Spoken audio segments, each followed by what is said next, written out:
Let's get real. Welcome to the Daniel Stee Podcast. My guest today is Andy Semotiuk. He's a U.S. immigration attorney. He's one of only a few attorneys who practice immigration law in both the United States and in Canada. He's practiced law for over 40 years and helped 10,000 clients. He's currently practicing U.S. and Canadian immigration law in Toronto. He has previously practiced in Los Angeles for 10 years and New York for 5 years. Welcome to my show, Andy. Thanks, Daniel. Love to be here. So we can talk about some other things. I really wanted to get out of the way. The immigration issue is so big in America right now. Sure. It's even my brothers. I have two brothers. It's a red versus blue Civil War issue. Mm-hmm. And one of my brothers is quick to point out we've had this a long time because he lives in Arizona, which is right on the border of Mexico. And they've been saying forever, we need to do something to stop it. And he's like, we could have stopped this. Why do you think immigration is so polarizing at this time? Why is it such a big news thing right now? Okay, well, I would say one good reason is there's a polarization around money. The society increasingly is falling into two camps, very rich and everybody else. And that's fueling the discontent and the search for some sort of ways of sorting out how can we make American life normal in the sense that we knew normal, say, as you and I and others were growing up and living a normal life in America. That's a key thing. The other thing is that America is in the middle of a world immigration crisis. This is not just a immigration crisis at the American border. Just by way of background, for those who don't know about this, there's over 110 million displaced people in the world. Displaced, in all kinds of places like Somalia and Sudan and Ukraine and just all over the world. Indeed, just in the last 2 years, the war with Russia and Ukraine displaced something like 12 million people. And eventually it resulted in about 6 million refugees. This is just one country. 6 million refugees flowing out into Western Europe and eventually into America. Not 6 million, but 100,000 or more, 200,000. And that's just one country. Never mind all the countries in South America where, there's all kinds of violence, gang fighting, poverty, climate change, and the impact it's having on people, mobilizing people to leave areas where they can't survive. So in general, we are living in a different world than we were in, let's say, 50 years ago, or even 20 years ago. And the problems we face, it seems to me, are more urgent and need better solutions. But above all, the biggest problem we have is leadership or lack of leadership, intelligent, rational, stable, mature, fair, honest, stable in particular. Are you referring to the Trump administration or the president or whatever we want to call it? Yeah. Back to the one thing that, the people pick their sides. And I've lived in New Mexico, which they literally want to give illegal people driver's licenses. So I've been on both sides. And I've lived in Arizona where it's a problem because your kid goes to school and they have to wait while the illegals get their lunch. Even though they're here illegally, they're going to school and we have to teach them English. But what about enforcing existing laws. Look, tell me what the existing laws are and why in your opinion, we're even talking about this, having this divide when we have existing laws and we could have just been enforcing them all along. Um, it's the problem. Okay, first of all, the problem is not solvable. This business of illegals coming to the United States, no matter what you do, build a wall 20 feet high, like short of shooting people as they try to cross the border. But any civilized method of dealing with a problem is not, if we're looking for a 100% solution, there isn't one because it's to draw an analogy in the criminal justice system, the fact that we cannot catch every criminal and punish him or her Mm-hmm. is no argument for canceling the criminal justice system. It's doing the best it can. And we've lived with criminals since time began, but still we somehow manage to deal with it in a way, in most countries, in a way where normal, ordinary life can carry on, and by and large, people are not the victims of crime, on a daily basis. This is the kind of problem where it's going to be with us forever, probably. So what comes to mind, I think what you're saying is when we consider the ICE raids, you're pulling six people out of a car. Two of them are illegal, or three or four of them are illegal, but two of them are citizens. It sounds to me what you're saying is the normal police department wouldn't randomly pull over a car with a couple people just to check, hey, are you the burglar, without any kind of, you match the profile, your license plate matches, just randomly pull people over. Right. So that Yeah. part's wrong. Right. The probable cause. You need probable cause to pull someone Mm-hmm. over. Okay. And also, you can't deport citizens. I mean, due process means people need a day in court where they explain what's going on with them and are entitled to, a hearing, an impartial hearing in which a judicial officer, a judge, decides, okay, Except that if I'm an illegal, I will run, and you're not posting bail like you would for a criminal. So unfortunately, it seems you almost have to detain the legal people for a short while, because otherwise the illegals, they're going to run away. They're not on bail or anything. You don't give them bail or something like that. right. Well, I would say the best way I can tackle this is to say the legal system needs to be set up in such a way that we reward people who abide by the law and punish people who do not abide by the law, including illegally coming to the United States, such as crossing the border with coyotes, helping them to get across the border, or swimming the Rio Grande or whatever it may be.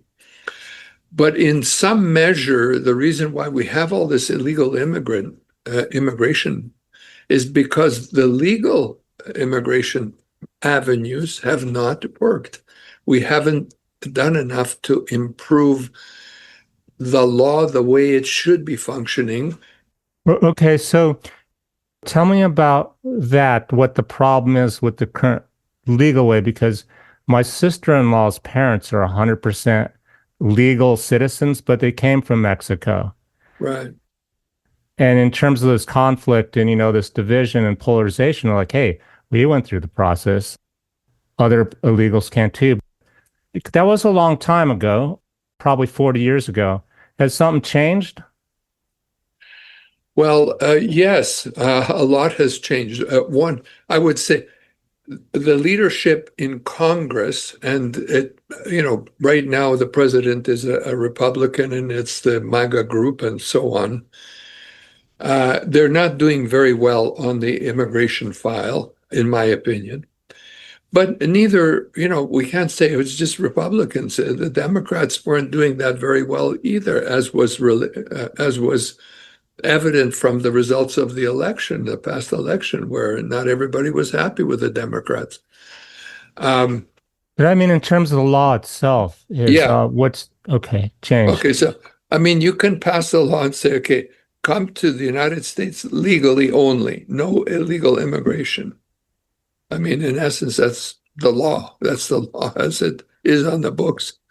But unfortunately, it's hard to implement the law. It's not just the text or the ideas. It's the implementation of the law and how is it working or not working. And in many instances, it's not working.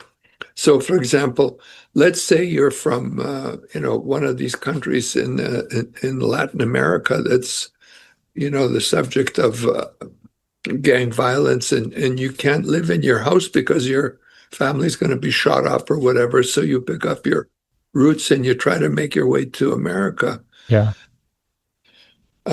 In theory, you could be an asylum claimant if you can just get to the border and make your claim. But the procedures and the process is so it takes such an effort, and it's so difficult to do that many people just can't make it that way.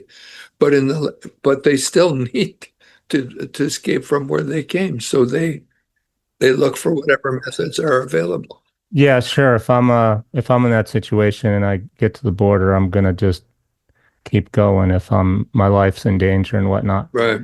But that sounds like there's two different problems and they conflict with each other and solving them because you on one hand you have the people who they need help, but on the other hand, I'm sure you have the argument in Congress, we can only help so many people.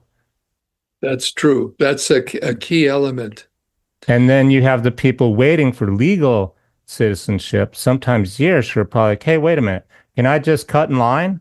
Because, I mean, why shouldn't I be able to cut in line? I'm already here. Yeah. And if there's only so much benefits and infrastructure available for everybody, I need to be here first because I'm doing it legally. And I'm sorry about, you lost your home and it's violent.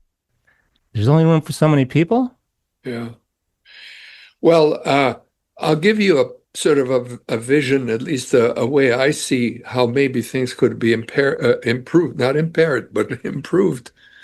So number one, we have to realize America cannot solve the world's problems of immigration.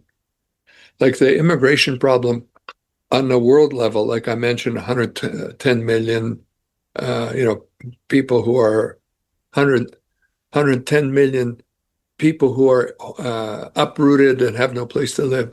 There are something like 50 million refugee asylum seekers in the world in various camps all over the world and so on.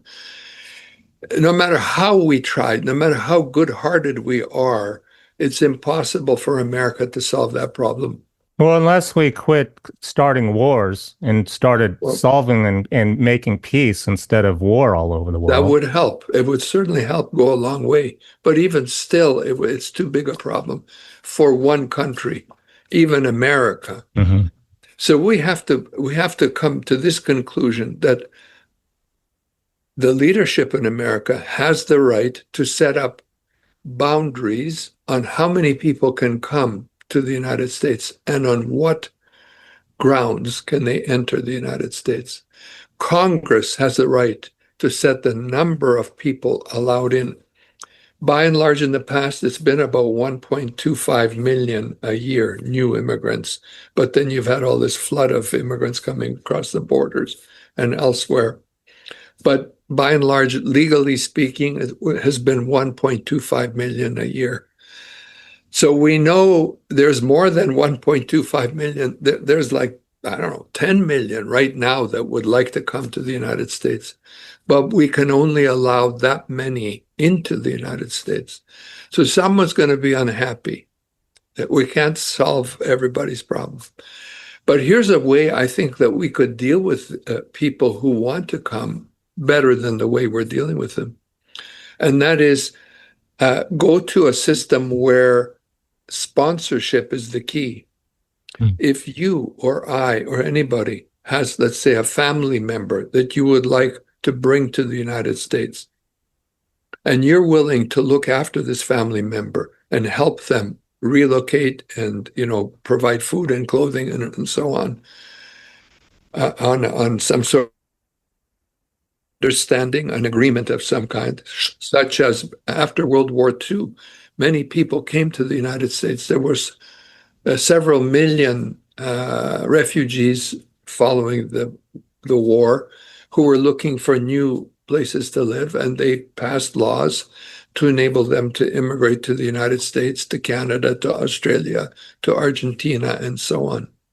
And the basic gist of it was you needed a sponsor to come to the US, and there were sponsors. So, for example, my Aunt Helen came to Los Angeles at the end of World War II because she was sponsored by a Catholic group in Los Angeles. And she ultimately came, was put up in a place, helped to get established, and she became a lab technician in the US and led a good life. My uncle Emil came to Texas, Beaumont, Texas, as an engineer, and he was able to come because the American Army Corps of Engineers sponsored him to come. So if there's a sponsorship type relationship, now it may be based on family, it may be based on professional connections or union type connections, it may be based on church, religious connections, whatever the connections. And we've had this sponsorship ever since. It didn't go away, right? It exists today. Yeah. So the idea is, if you're outside the US and you want to come in, if you have a person who will say, yes, I want to sponsor this individual, I'm ready to look after their basic needs so that they can get up on their own feet and make a go of it in America, subject to a medical clearance and a police check, security check, such a person should be allowed to come to the US on the sponsorship. And is that kind of the clients you deal with in your law practice? Yeah, by and large. Yeah. Help them go through the paperwork and the process. Yeah. So now, that's not a perfect solution, but it's a helpful solution relative to what we have right now, which is very narrow grounds, such as, for example, a work visa, coming in H-1B work visa, such as, proof that you are, a manager of a multinational company and you're being transferred into the U.S. There's sports type visas. There's, people who are occasional workers, or people who are working in peak seasons, such as fruit pickers, or people who are in the Catskills performing and looking after hotel clients. These are temporary, though. So unless these people stay, they're not going to become illegal. Or do some of them stay illegally? Well, some in all categories, there's always the illegal one that stays longer, but by and large, they go back. By and large, the biggest group that actually comes in and is illegal is not the people that cross the border, but people who overstay their visitor status or other visas, such as students or tourists or reasons, and then just overstay and remain in the United States. A large number of them. I mean, personally, I worry about the bad people, the criminals. Yeah. Are those people, they would seem more the nicer people, even though they're staying illegally? Well, okay. Nobody, I don't think anybody, I don't care if you're a Republican or Democrat or independent, is going to tolerate a felon who wants to stay in the United States to kill more people or rape more women or whatever. That's impossible. That everybody's behind the idea of clearing those people out. There's, to give you a statistical kind of representation, they say there's about 11 million illegal immigrants in the United States. By illegal, meaning they do not have the right to be in the United States now. They either lost their right or they came in without proper paperwork. About 11 million. Of those 11 million, maybe as many as 2 million are criminals or have committed a criminal offense or are, the type that we don't want in the country. And you can define that very narrowly or broadly or whatever. The broad definition would be 2 million, let's say. Out. I don't think anybody says, oh, hold it. So how do you scrape that off the top, those 20%? How do you do whatever you need to do to, like the ICE raids or whatnot? This is a criminal matter. It's like police. The police have to get after these people and get them out. But one of the problems we have is that the law is not being applied equally and fairly. So we have criminals who are walking the streets because they've been let out on pardons. Well, tell me about that. Presidential pardon. Oh, how is that possible? Presidential pardon for someone the president doesn't even know? The January 6th, episode at the on Capitol Hill, these people are breaking into the legislature, threatening to kill people and so on. They're arrested, they're tried, they're convicted. Many of them attacked officers, injured. It was quite a scene. And if you don't believe it, just look at some of the TV footage from the scene. So those people were convicted, put into jail, and along came President Trump and pardoned them. Oh, I remember that. Are you suggesting a good percentage of those people, or the 20%, were still legal? They could have held on to he could have pardoned. He should make it a permanent exception. Anyone with a criminal record gets deported. That's what you're saying. Well, that's already the law. That's the law. You can't stay in the United States with a criminal record if you're an immigrant. Except in this case, he did to some of them. Well, these people were not immigrants. They were just simply felons. Oh, okay. Yeah. But there are criminals who are immigrants illegally in the country. And this 2 million that I referred to earlier are those kind of people.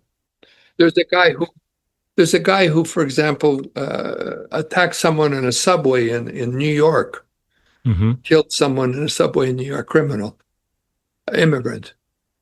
So that kind of a person out. I mean, I don't think anybody has any. And is he are they taking him out then, or not taking him out? They're trying to, and Trump is making a big deal about that. He's trying to get all these criminals out of the country, and the criminals were being prosecuted and deported before Trump came along, and they are being prosecuted and deported with Trump now in power. There's no problem with that issue. Okay, it's the problem with the sort of irregular population, the undocumented, is, let's say, the 9 million others who are in the country, most of which have been around. I think it's about 60% of them have been in the United States for more than 10 years. 10 years. Think back in your own life. Where you were 10 years ago. Think back 10 years in your age and what you were doing. That's how long they've been in the United States. So I'm going to paint a picture of these other 90, 80%, as you say. They're not criminals. They've been here a long time. Right. And some of them are good people, so we want to help them. I'm trying to figure out the best question to ask you to help. What is the actual problem? One of my brothers heard this misinformation, I think, that illegals get Social Security cards. Is that true or false? No, they don't get Social Security cards. No. That's what I said. Yeah. Because where I'm going with this is, if I don't even have health insurance sometimes, depending on my income level and if I want to pay that much or take a risk. Right. But yet you could be an illegal, it seems, if all of a sudden the solution would be to give those 80% of people legal citizenship because they've been here long enough. That's a lot of benefit I don't see. I don't see it myself. How do we address that? Okay, well, my view on this is um, in our best interest, not in their best interest, but in our best interest, a few steps need to be taken. The first is we don't need 9 million people who are under the table, in the dark, in the shadows, because they're not covered by the rules the way they should be. They should be paying taxes, abiding by the law, living on which they are, but they're always afraid over their shoulder someone will stop them, some police officer on a traffic thing or whatever, and then they'll be put into deportation and out the door. Yeah. Um, so those people need to be penalized because they are not in the country legally. But what is the suitable penalty for them that will uh, sort of make good on the fact that they should have been coming in Hmm. legally, but at the same time not rip our country apart and take away 9 million people and put them in concentration camps and try to deport them, which is almost impossible. So a good way would be to require them, to offer them a way of becoming legal, which would involve community service, for example, 500 hours of community service, and paying a fine, let's say $1,000 or whatever the fine might be. Something along those lines. I see. So you got 9 million people doing community service. And I have in mind things like visiting people in hospital, cleaning up the streets, uh, painting over the graffiti, counseling young people on how to be better, helping in the community, Red Cross, whatever it is, in the hospitals or whatever, those 9 million people. And that, What are the people who are taking the legal route currently right now? How would they feel about that? Back to the, can I cut in line if I go that route okay, instead? yeah, okay. So first of all, we'll go back to the argument. Not everybody is entitled to come to America. We know that we're going to limit the number of people, even among those good people who applied the right way. Not everyone is entitled to come to America, but there are people who went the honest way, the right way. They applied and they're in lineups, and either they came to America or they're still waiting for permission to come. If these guys have been around in America for already over 10 years, it's likely that all these people, or most of these people that we're concerned about, have either made it through the normal channels or given up. But we have to make it good. We have to make them whole in some way relative to these people. And this community service and payment of a fine and a path to permanent residence, in my view, can equalize these two groups, because the group that came in the legal way are either permanent residents or in some non-immigrant status that will lead to permanent residence if they're qualified. So, So in the end, it sounds like if I'm taking the legal path, I'm a legal citizen, I'm a legal immigrant, not a citizen. I don't have to worry. I guess what I would be worried about is that guy gets his citizenship sworn in first before me, is what I would be. yeah. That's not fair. You're saying there's a way that, Well, let's take two guys. One guy got in 10 years ago and illegally. He's here in the United States. Another guy 10 years ago applied for permanent residence to the United States.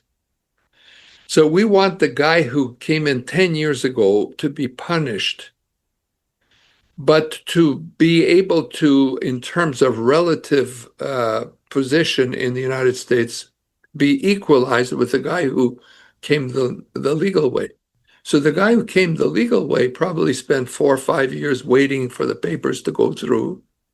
So he was out for 4 or 5 years, but now he's in and he's normal and he's got a green card. This guy who's been in the country 10 years, now he wasn't in the country doing nothing. He was in the country contributing for 10 years by and large, paying taxes. Almost all of them are paying taxes, or at least a large portion of them are paying taxes, abiding by the law, because otherwise they'd be out. Their kids may be in school, so they're helping with the kids in school. They are in community groups. They're working somewhere, earning a wage. So by and large, these people who 10 years have been in the country for 10 years have been earning the equities necessary to kind of measure them up with these people who came in the legal way. It's still true that people who came in the legal way are at a disadvantage, but you compensate for that disadvantage by saying, okay, you who have been illegally in the United States for 10 years, you have to contribute, let's say, 500 hours of community service, which is a punishment we often mete out to criminals in courts when they're convicted of offenses. And you have to pay, a fine of, let's say, $1,000 or whatever it is. And you have to pay all your taxes if you haven't paid your taxes. And you cannot have a criminal offense, and you cannot be otherwise. Can you estimate what percentage of the people you offered that to Yeah. wouldn't take it because they still want to be under the radar, don't want to pay taxes, are a criminal? Some reason they just want to keep their privacy. Is there any, could you guess on what percentage might not even want to take it? Let's say it's 10%. So here's what we do. We say, okay, here's our offer.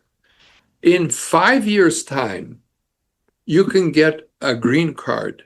But even today, as of today, when you sign up on this program, you will no longer be deportable for the mere fact that you came to this country and overstayed, or you came and Oh, I see what you're doing. You're doing what anyone in sales would do. If you buy it now, because the price is going to go up right, 6 months or next year. Yeah.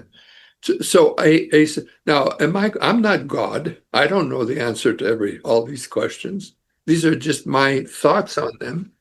And I'm sure in Congress, there are people much smarter than me who could come up with a program much even far better than the program I'm suggesting here. Well, one of my questions was going to be if you were in Congress or advising Congress.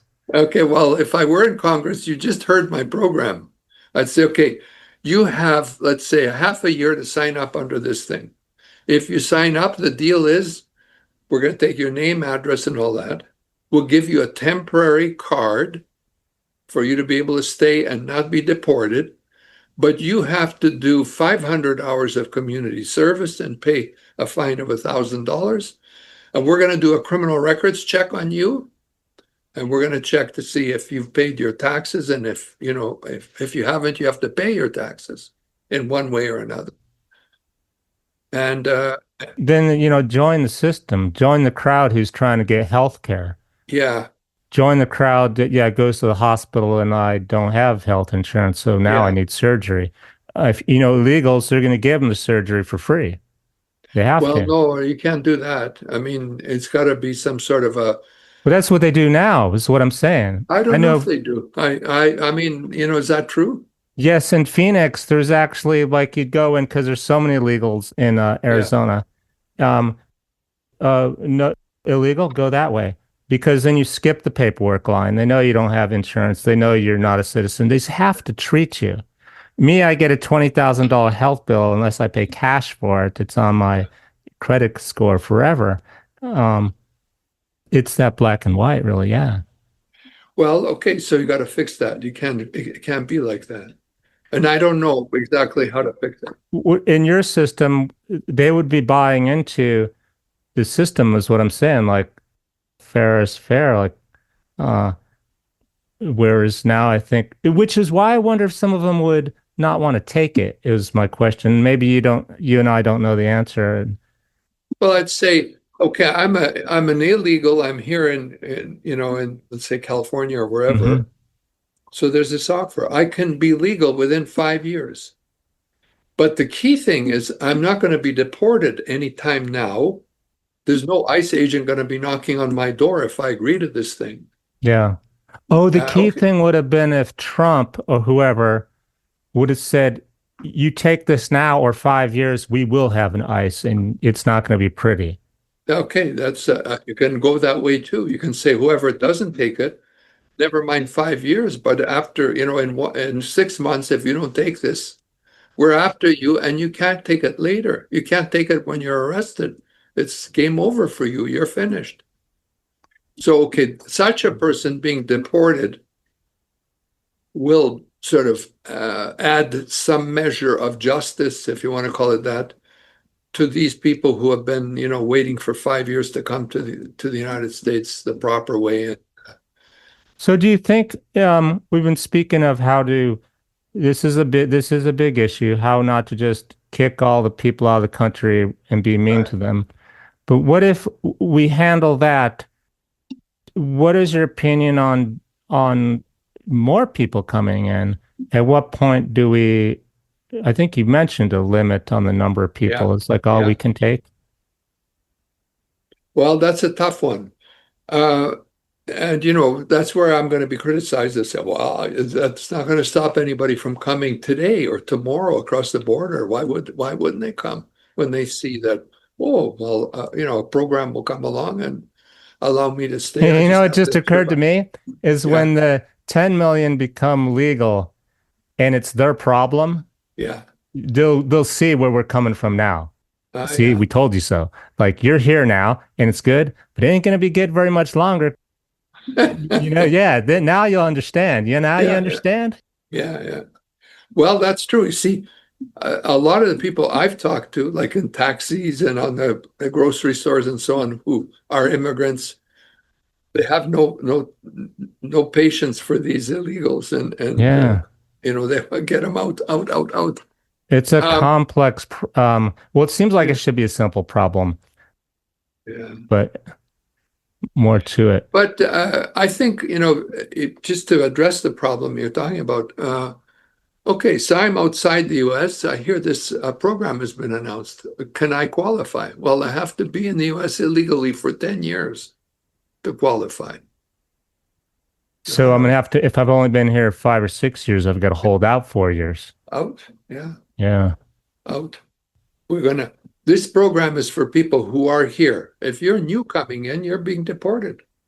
I think the bottom line is I know there's some liberals who not going to agree with me. You can't you can't help everybody.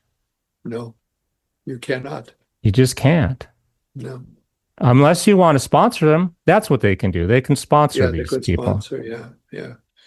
But it's a sad, sad reality. Now you can help other people, such as give aid to foreign governments who are sort of trying to be democratic, but kind of teetering to strengthen them to become democratic and to improve their economy so that the people who are there, it's a real effort to pull up your roots and move to some other country across, on the other side of the world.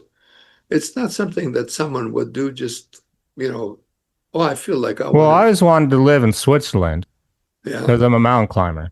But I know Okay. if I go there, they don't even, want to speak my language. I'd have to learn their language. Yeah. And they won't let me. They're not just not going to let the Swiss are not going to let me become a citizen unless I marry Yeah. somebody. Yeah. Yeah. They're tough on citizenship. They know Um, they know better. yeah. But this is kind of like we're a country with a disease. The disease is 11 million illegal or undocumented immigrants. Now, I don't mean to say they're a disease, but how do you cure the organism and the body parts that are ill? You got to cure the body. So tell me in your practice, what give me some case studies, some like day to day, like how you help, maybe how you help the person who is here legally with documents, and then one, I don't know, do you help completely illegal people? You must somehow, someone's got to represent them, right? Yeah. Um, well, okay. I mean, the normal situation for people coming into my office is they have some reason for wanting to go to the United States. I just married an American girl. I just got a job offer. I got some money. I want to start a restaurant in the United States. I'm a rock star and I want to go perform in the United States. I'm a student. I want to study in the United States.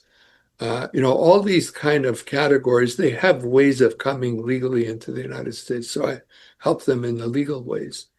I don't help illegals come I to the see. United States. No, no. And Would that be illegal? of course, Okay. yeah. So there are people who cross the border, just walk across the border, like a Quebec border to New York, for example, or over the winter there was an Indian couple that walked from Winnipeg over the border to the United States and froze to death with the whole family. Oh, 4 people froze to death. There are people like that. Uh, I'm not in the business of helping illegal people I see. come to the United States, but people phone me from the U.S. and say, "Hey, look, ICE is after me or whatever. What do I do?" So I have to give them advice about what rights do they have, and I tell them go to the American Council of Immigration Council or Google what are my rights as a illegal immigrant, and they have a whole string of don't answer. So I have a question to you about E-Verify, Yeah, E-Verify Plus.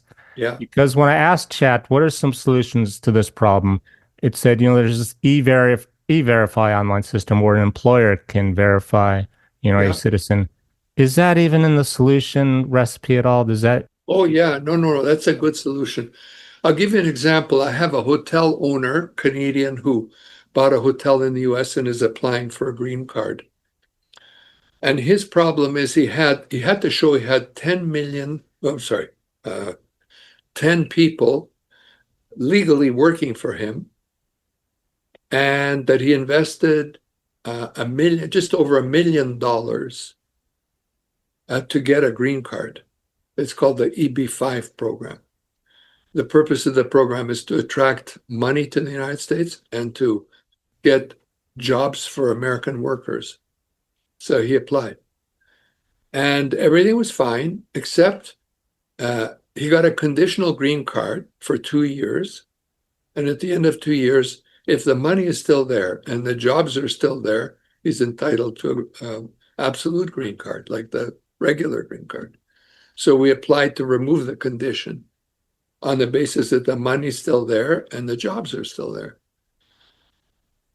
The immigration authorities wrote back saying, well, we have a request for evidence. That's sort of like, we're going to turn you down unless you figure this problem out. And the point they made is, well, we can't trace this money. Where'd all this money go? Is it still in there or is it gone? So we've had to scramble to get all the documents to show where's the money over the period of 2 years. There's a 2-year period that you have to show the money was there and has not left. And you also have to show these 10 workers. And the key with the 10 workers, he needed to do E-Verify, which is you take the worker's social security number and send it to the federal government and they confirm, yep, this guy's illegal, will work for you legally. Perfect. So then back to my But he didn't do question. that. Oh, okay. He didn't do that. So they wrote back saying, well, these 4 people, which we ran through E-Verify, don't add up. There's a problem. Out of the Oh. 10, 4 don't add up. So we had to scout around and figure out, one was the name was misspelled, another was they were using the first name instead of the last name, so they didn't get that person's right. A third one was the number, his social security number was not read in properly. This is how we cleared up the 10 lawful people, and he's going to get the green card. So more or less, if more businesses used E-Verify, Yeah. then that would help the immigration situation. It would help, but naturally, those people who don't have a social security number are opposed to that in the country because they don't want to be outed that they're illegally here. You have to have a social security number to belong to E-Verify. Yeah, yeah. And there are those who say, well, no, we don't want to do it this way. This is not the way you do What's their way? What's the what way do they want to do it? it. They say that the system is not refined well enough to be fair, that you got a lot of false calls or flags, such as the ones I just You just described. mentioned, yeah, last name, spelling, stuff like that. So the penalty in that can be substantial if you don't. Oh, for the employer. Yeah, yeah, Yeah, that was one of my kind of concerns about it. I'm like, you know what? That's coming down a little rough on the employer trying to do the right thing. Something fell in the crack, and now you're a huge fine. Like, I'm trying to do the right thing, and I'm yeah, getting yeah. penalized. Yeah, but generally, E-Verify is a good system for solving an immigration issue. If I'm an employer, I want to hire legal employees, put it through E-Verify. However, I don't know about you, but uh, I had problems in Los Angeles when I was practicing down there. I had some things that, like, for example, had to clean the yard one day. So I think, oh, gee, how could I do this? I can't possibly do this, but I need help.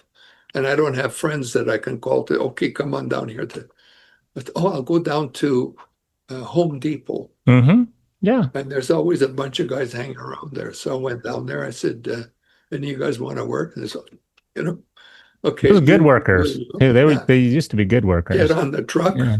up there, work all day, $20 each or whatever it was. They go home, they're happy, I'm happy. Now that's not legal. Now I tell you why it's not as bad as it sounds. I didn't ask them if they are illegals, but I didn't ask them, do you have a social security number either? Well, it's also that'd be profiling. I mean, that's making an assumption, and I'm sure not all of them are. Good percentage of them, or most of them. I don't know what percent just want to work. Yeah, It's yeah. cash. And so that opens up the area of, we've been talking about professionals, engineers, doctors, lawyers, and all these people who are trying to go down, investors, people who are married to Americans or former citizens that are cleaning up their, or celebrities and so on. This is the cream of society. What about the people down on the very bottom of society? What can we do with regard to them? And there's a desperate need for them. Like all those farms in California are really hurting because they're clearing out all these guys who come from Mexico. Well, what happened in Arizona back in the 90s or early 2000s, our sheriff, Arpaggio, came Yeah, down hard, kind of like ISIS, and all the good people left. yeah, And all the other people, I don't want to say they're bad. All the good workers, the hard workers, yeah, they just got afraid and left voluntarily, went back to Mexico on their own. yeah. So there's probably a need for some sort of temporary program that says, okay, you want to come to America for like 6 months of a year to do fruit picking or whatever, come on in. And you come for 6 months and then you go back to Mexico, which is what they do, many of them. Oh, right, because what Americans don't understand is they're not here for themselves. They're here working to send money back to their Yeah, family. that's They're not right. going to bring their whole family over. That's an impossible dream or a bigger dream. They're just trying to send money back. Yeah. There's a need for programming like that. Now, but this whole topic is a topic for Congress to work out. We're doing a good job, but we're working for Congress. Well, there's so Congress much needs to work for us. misinformation, Yeah, Andy. The reason I wanted to have you on, it's your expertise, is there's so much information. And as an engineer, I try to shuffle through it, but you can't if you're getting misinformation from chat and yeah, AI, which it will give you misinformation. yeah. Well, ChatGPT and it's very good. I mean, they got some good stuff on there. There's some stuff that's not good. So it's helpful if you know the area and you get some printout and you can say, oh, well, this is all great, but here's one that's way off, you know. So back to the current ICE situation and those in Congress, Yeah, and the idea that pulling four people out of the car just to get one illegal is not okay in no. America. And if we step back from politics for a moment, what's the more humane way to do things, or just let that go? That's like, stop it. It's not okay. Well, I'd say, this collateral damage is damage. So we shouldn't have collateral damage, such as you deport two citizens because you're trying to deport four unlawful people who are here in the country. No, no, no, we can't do it. You got to be more precise. Um, and I'm very mindful of collateral damage, especially, given what's been going on overseas, like in the case of Gaza, all these people starving to death and the children that are to 60,000 dead and all that stuff. Most of that is collateral damage. And in Ukraine, the same thing. Putin is bombing all kinds of hospitals, children's kindergartens, schools. That's all collateral damage. But So the that whole, comes back to one of my solutions being stop doing things that cause refugees and wanting to make people come to America for yeah, safety. yeah, yeah. If only we could have, instead of leading these wars, taken all the money that we have spent in the war and invested it in the people, both in the countries where the wars were taking place. Can you imagine how much better off everybody would be if only we could have done that? That's a But long truth that goes deep for everything, not just the yeah, current ICE situation, but yes, just to make the whole world a better place. yeah.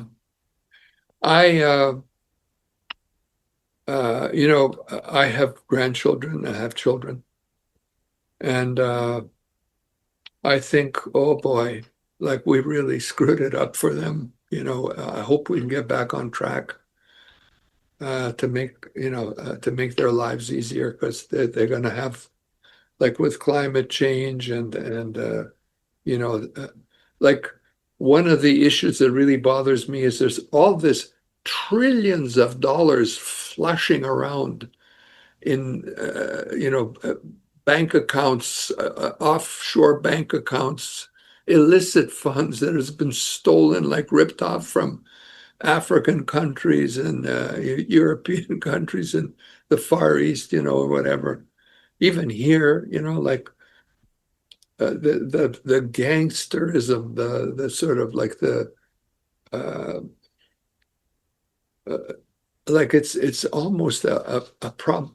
Like if you read about all the sort of the way this money sort of makes its way across across the oceans and into these accounts, But the people that know how to do that, yeah, you and I don't know about you, but I don't know. I don't have the I don't know how to financial do. skills to, even if you I don't gave me the know. money, how to hide it and transfer it and I don't all that either. criminal activity, which certainly if we spent that money just helping people, Yeah, we would have more, we wouldn't have to worry about kicking people out. We'd have more money. We'd yeah, forever more for everybody.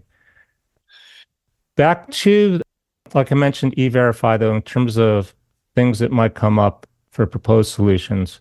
yeah, Do you know what decentralized identity verification, where your phone has a signature, knows who you are somehow, and you yeah. carry your phone with you instead of some database, like people are worried about their privacy, like your personal information being a database, your phone having this digital identity.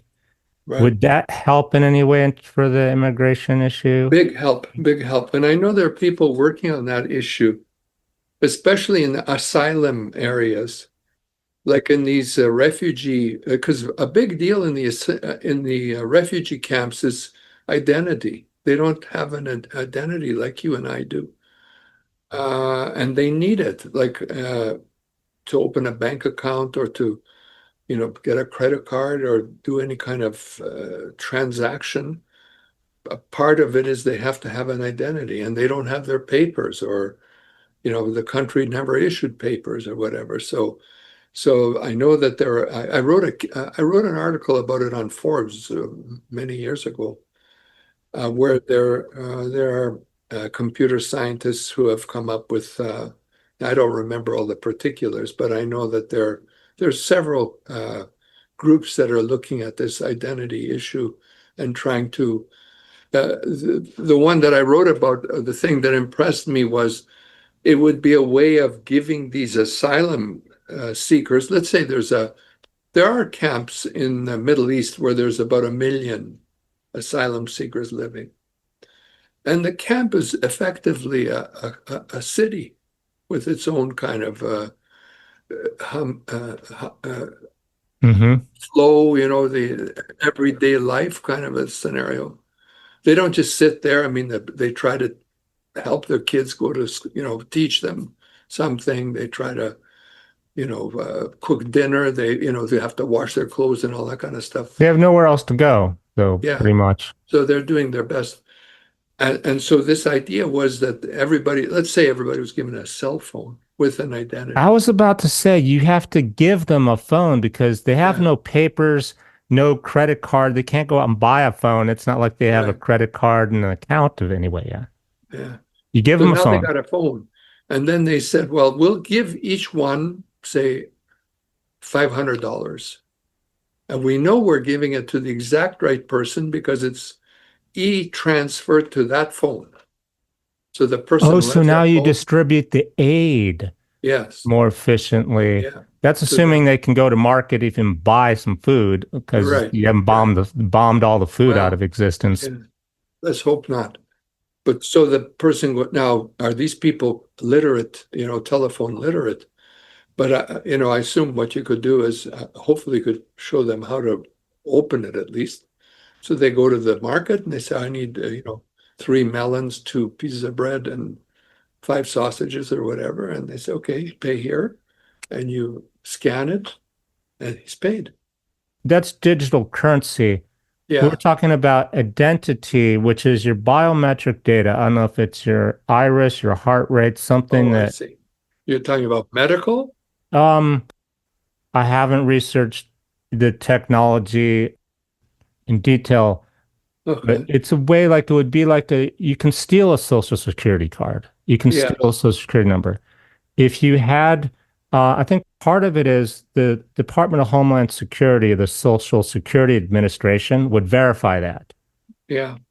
And even if you didn't get a social security card yet, for what you're talking about asylum, the Department of Homeland Security and whatnot would verify you are who you say you are.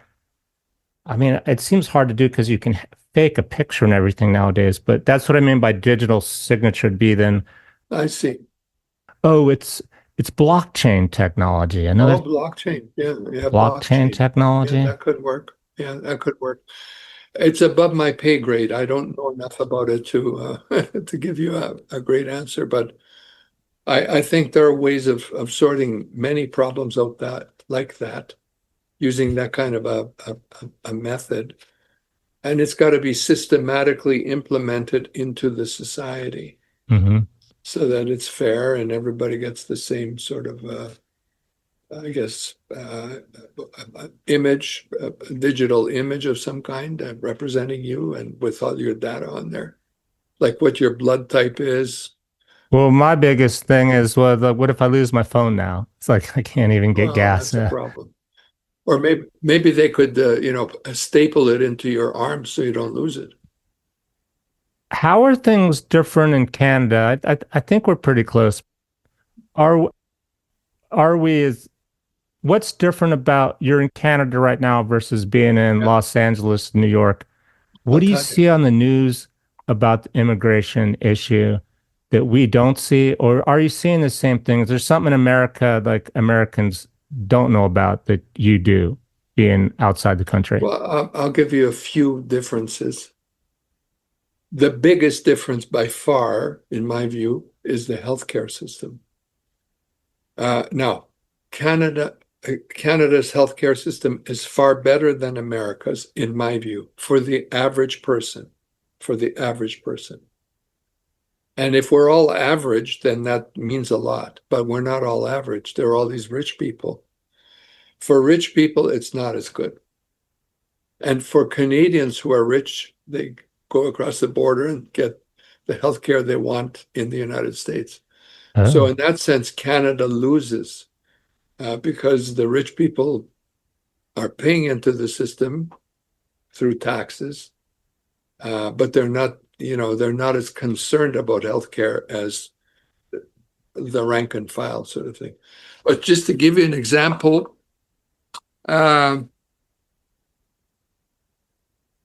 let's say you have cancer, say prostate cancer.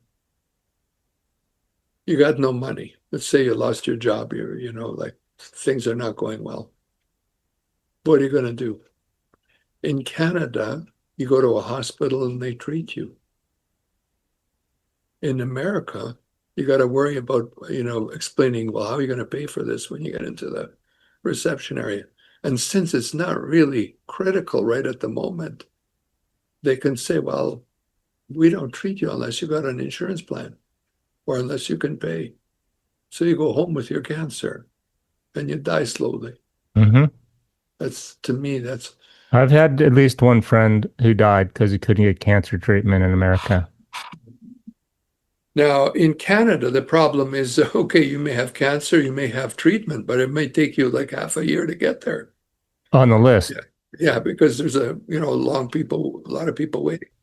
But it's remarkable how well the system does work for the rank and file. If you have a heart attack, you show up at the hospital. There's no, well, where's, can I see your wallet? Do you have credit card, or are you going to pay for none of that? Well, you have to have a health card showing that you're, legal and basically that you're a resident of the province that you're in. So healthcare, now it's socialized medicine, frankly, meaning the government, the fact that you get ill is not a condition that should devastate you, is the philosophy. Yes, we all have to pay for it, and it's expensive. But everybody, and in the area of being sick, illness, we're all equal, is the way the system is supposedly to run. We're all equal. We all get treatment to the best that the system can offer. And, we look after you. We all get the same national defense with the Tomahawk missiles. Well, that's true. It's just part of being, part of doing what we do as a country. That's where you guys are better than, Canadians are. I mean, you don't shut Texas didn't, or, Arizona didn't pay as much federal. So, we're not going to give you as much. Well, that's a good argument. I like that. That's good. Thank you for offering that. I'm going to remember that argument. But so that's healthcare. The other one, now it's not perfect. There are a lot of European systems way better than Canada's. We got long lineups for non-essential or sort of what's regarded as not acute healthcare problems. So if you have cancer, you may be waiting a long time to get treated. But you do get treated. Oh, since we tangent, and we'll come back to immigration and your legal expertise. Since I started to ask you, since you're in Canada, different viewpoint. What's up with the tariffs and the idea to make Canada part of the United States? Well, there's a thing called elbows up in Canada, which means we're Canadians and we're ready to fight for our rights. Mm-hmm. Like it's offensive that Trump would say things like that. Like, come on, man. Are you we're Democrats. I don't know if America's still a democracy. Like it's 50-50. I think Americans haven't thought of it this way. Imagine if Canada had said, we're going to make America part of Canada. I know a lot of people in Tennessee and the South that go get their guns and start cleaning them and pot of on ammo. Oh, that's true. And it's true the other way around too. For example, in my case, I'm uh, staunchly against the idea of Canada joining the United States. 20 years ago, I was on the other side. I thought, what a great idea it would be if Canada could be brought into the United States. But the distinguishing feature of Canada that really turned me around was Quebec, the French fact in Canada. So long as there's a French province, there's about 5 million French speakers in Quebec out of a population of about 35 million, maybe about 7 million French speakers. So long as Quebec is part of Canada, it's too beautiful to break up, in my opinion. I love the fact that it's a Or the multicultural language, the society. culture, Yeah, yeah. experience of being someplace. It's unique. It's unique for that reason. If Canada were to break up uh, because of the differences between French and English, then the idea of keeping English Canada together is less appealing to me. You And I could could keep it see, as a separate state, though. It's kind of yeah, going from state to state in the U.S. There's customs and yeah, culture a little bit. yeah. But there's more reason to join the US in that instance, in my view, because there's more familiarity between, let's say, uh, Minneapolis and Manitoba. I mean, the people are almost identical. Like their values, everything, their work ethics and everything are almost the same. And the same on the prairies, and Alberta is very much like Texas, like with the oil and the whole, like the So rednecks if and you could keep Quebec intact, you would be okay with America. no, no, Quebec is 100% in favor of Canada Hmm. and against unification with the United States because they know they would lose their French existence in a larger state. Like, well, there's Louisiana, but there's just no I think that comparison. applies that logic across the world. Yeah. In Europe, the European Union, I mean, I think there's something to be said if you kept Germany separate from Italy, separate from Switzerland, I think too much centralization is not necessarily a good thing. Yeah.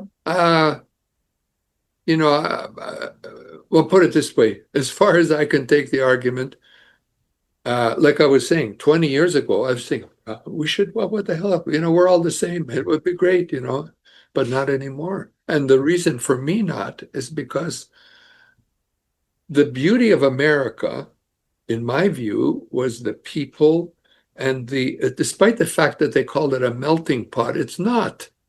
It's all kinds of different people living a common life. And it's I mean, you just gotta experience American goodness. Just travel around, look at the beauty of the country. Deal with the people, all kinds of people, Texans and Louisianians and Yeah. and Floridians and New Yorkers, and like it's so broad and so diverse. I love the diversity, and Bringing it back to your immigration yeah. stuff, tell me about your background. I read on your website that Oh, you yeah. started after your own family experienced immigration problems and you personally endured Yeah. questioning from immigration officials. Yeah. How did you get to be working in immigration law?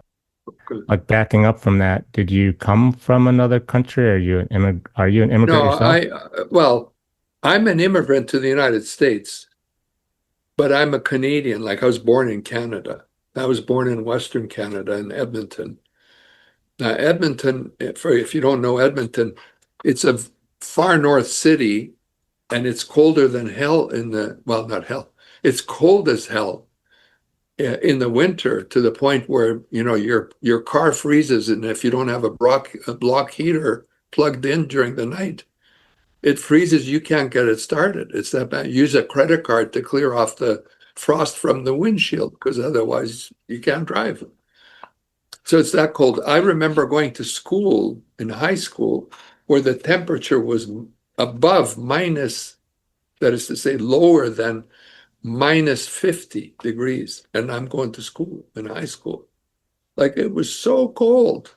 It was so cold. If you could hear the sap in trees freezing while you're walking by. It was so cold that if you spit, it would Los freeze Angeles before it sounds hit. better, like the beach in Los Angeles. Yeah. Well, I lived in Los Angeles for 10 years. I love that city. I love it. It's a city of communities. Did you need to get a green card down Yeah, there I had a then? green card one time. So so I grew up in Edmonton, but my mother had a sister in Los Angeles, and they used to, bicycle me back and forth. And so half of my life has been in the US Okay. and half in Canada. For example, went to high school in Los Angeles, Pater Noster High. And then I, so you're a dual citizen? no, I've never been a dual citizen, but I've had a green card. And basically, what happened was we were sponsored. My aunt sponsored us, but a time came when I wrote the New York State bar exam, and I was traveling down to New York for the call to be called to the bar. And I was in Canada because I'd broken my leg before, and I was recovering at my mother's house in Vancouver. So I'd recovered, and now I'm coming down to the US, and I was about to be called to the New York bar. And I was in pre-clearance in Toronto at Pearson Airport. And I had a green card in my wallet, but I hadn't used my green card by and large. I had been in the US on like to study for the bar, and I was on a work permit in the US before, even though I had a green card, because I didn't know if it was, I never, somehow I never thought about using the green card. I just applied for a work permit, and I got a work permit to work in New York at the UN. I was a journalist for a while. So I'm coming into the United States. I got a green card in my wallet. I decided I'm going to go talk to a friend of mine who's a lawyer, immigration lawyer, to see if I can reinvigorate or restart my green card, or what do I have to do? And I got caught at the border, and the guy at the border said, I want to see what's in your wallet. And I said, well, do I have to show you what's in my wallet? He says, yeah. Because he says, where are you going? New York. What's the purpose of your trip? I'm being called to the New York bar. Oh, really? That sounds funny. Can I see your wallet? Well, do I have to show you my wallet? Yes, you do. What if I don't show you my wallet? He said, well, you want to get on this flight? Yes or no? I said, yes. Well, let's see the wallet. I said, okay, here's the wallet. He pulls out my green card. He says, what's this? I said, this is a green card. Why didn't you show me this green card? Because I wasn't sure if it's still good or not. I wanted to ask my lawyer if I can still function with this green card or not. He said, well, I'm taking this green card. I said, no, I can't. I don't want to surrender that. He says, well, if you're going to get on this flight, you're going to have to surrender this green card. He says, he starts looking through the wallet. He sees a driver's license. Now, I applied for a driver's license in New York while I was writing the bar exams. And I got through, and the guy says, hey, do you want a chauffeur's license or a regular license? I said, what's the difference? He says, is that $2? I think it was $2 or $5. I said, well, okay, give me a chauffeur's license. So he gave me a chauffeur's license. So now I can drive taxis in New York with a chauffeur's license. He looks at my license. He says, are you a taxi driver? I said, no. He says, yeah, you're driving taxis in New York, aren't you? No, I'm not driving. I'm going to get the New York. I'm sorry, I'm not going to let you in. And I'm taking your green card. I said, no, don't take my green card. I can't. I need the green card. I'm not letting you in. So I was stuck. So is this when you're flying from or traveling from Canada to the US? Yeah. So it's your Canadian or is it the U.S.? It's the U.S. guy. He's saying, what do you think you're doing here? I see. So I'm thinking, my goodness, like my call is only like 2, 3 days away, and this guy's not going to let me into the country. Under what premise does he not Well, let he you? thinks I'm an illegal immigrant working illegally, driving taxis in the United States. And this New York bar stuff is all baloney. But you have a legitimate driver's license. Yes, I do. Yeah. But he says oh, well, why would you have a chauffeur's license? Why would you have that unless you're driving taxis? He's making stuff up. Yeah. So I called, first I called a friend of mine who was a Canadian working in New York as a Canadian government official, asking her, it's a woman, if she could help me sort this mess out because I want to go get called to the bar. And she said, well, I'm sorry, I can't help you. This is an American problem. You can't deal with it. So But you I couldn't just, I'm sorry, and go walk and get in another line. no, no, no. And he's got my green card. Don't forget, he's got my green card. He's taken out of my wallet. He's got my green card. Which is still valid? Is there an It should expiration be. date I on thought it? it was still valid or could be still valid. Is there an expiration date on it, or how do you know? No, it's an old green card, so there was no expiration. Okay. So I ended up calling the U.S. Embassy in Ottawa and saying to them, hey, look, I'm being called to the New York bar. Can you please call down at the airport to let me in? Because otherwise I'm not going to be called to the New York bar. They said, okay. They phoned the guy. They said, what are you doing? Let this guy through. He's going to the New York bar. Like they called the New York bar. Said, you got an Andy Semotiuk that's on your list? Yeah, he's here. Okay. So they called down to To the Pearson. idiot Said, who confiscated green card, give it back if you can still find that guy or that card. well, they didn't give it back. They said, I'll let you through, but I'm not giving you the green card. Sign here. And I had to sign it away. And I figure, okay, the deal is I have to sign away, say I surrender my green card. Now And you're illegal then. You're in the country illegally then. no, he said, I'll let you in, but you have to sign this form. Let you in as a visitor, but not as a green card holder. So the compromise was I had to surrender my green card in order to get down to the US to be called to the bar. What is their logic? What's the end game? What are they? Why are they doing that? Well, because it was hazy as to whether I'm entitled to keep that green card or not, because I didn't use it. When I was in the US, I worked under a work visa. So the legalities of having a green card are that you have a domiciliary intent, meaning you see America as your home and you have a residence there and you're going to live there permanently. I see. And so I got a card, which is a symbol that I am. Oh, so it honestly wasn't your intention, except you're going to the bar in New York, so you are planning to live in New York. Yeah. So it was, I understand him. I think, okay. I mean, I saw, okay, Andy, either you want the bar or you want your green card, but you're not going to get both. So which one are you going to give up? And I still don't understand. You're going to get your bar, you have a license. To me, it appears you want to work in New York, want to make it your home. Yeah. I still don't understand the logic between holding back the green card, why he would think you don't want to make it your home.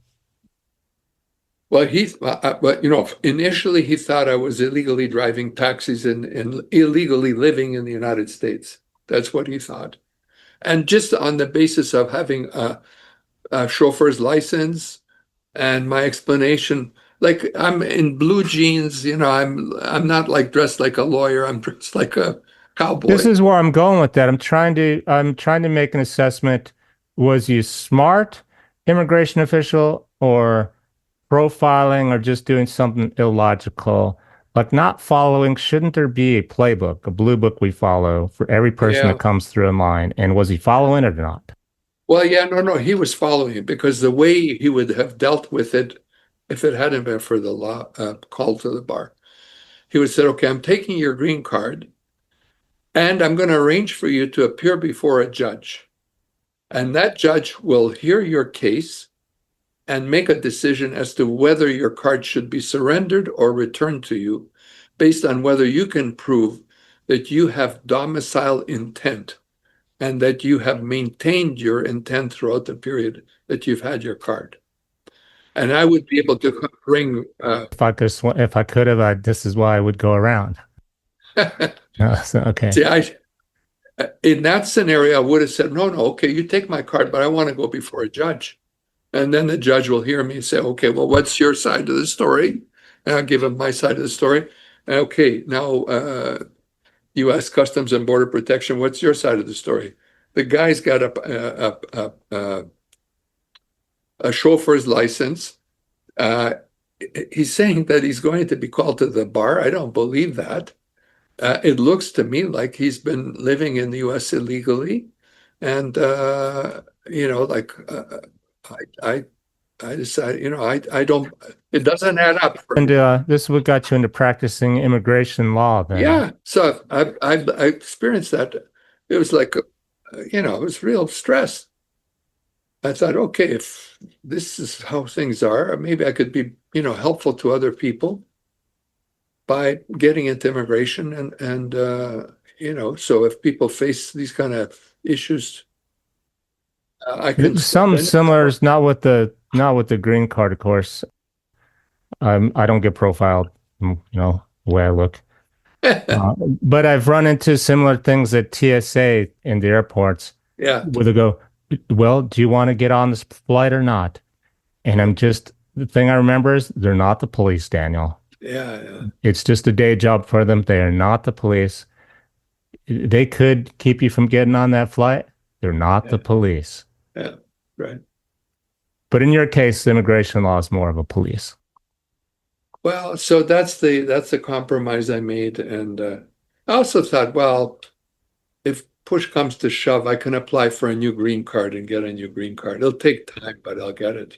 So So I'm going to put in the show notes the links to your myworkvisa.com and sure. your book as well.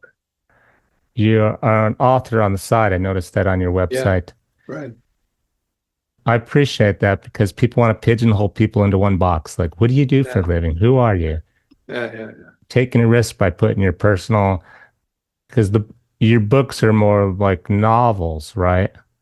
It's about the immigrant experience by and large, Oh, some of okay. them, and I've written a joke book, so that's not in the same line. But the books that the more serious books, the young professional in particular, is all about helping young people, get their career going by going across the border, being an immigrant. And my a promise kept is my mother's immigrant experience. And Solomia is a book about my great aunt, who was a famous opera star, but it's all about immigration as well. I see. Yeah. So Is there anything we haven't talked about that you want to add? I want to thank you for the conversation. I enjoyed it. I thought it was a good conversation, and I'd love to get a copy of this recording and share it in my social media outlets. I'll And send you links when I post it to the Spotify, Apple, YouTube, and good, everywhere good. else. Yeah, no, I think we've covered pretty much what we needed to. Well, thanks so much for being on my show. My pleasure. Thanks, Daniel. And keep helping people do what you do. You too. This is helpful. Yeah, Take care. you too. Let's get real.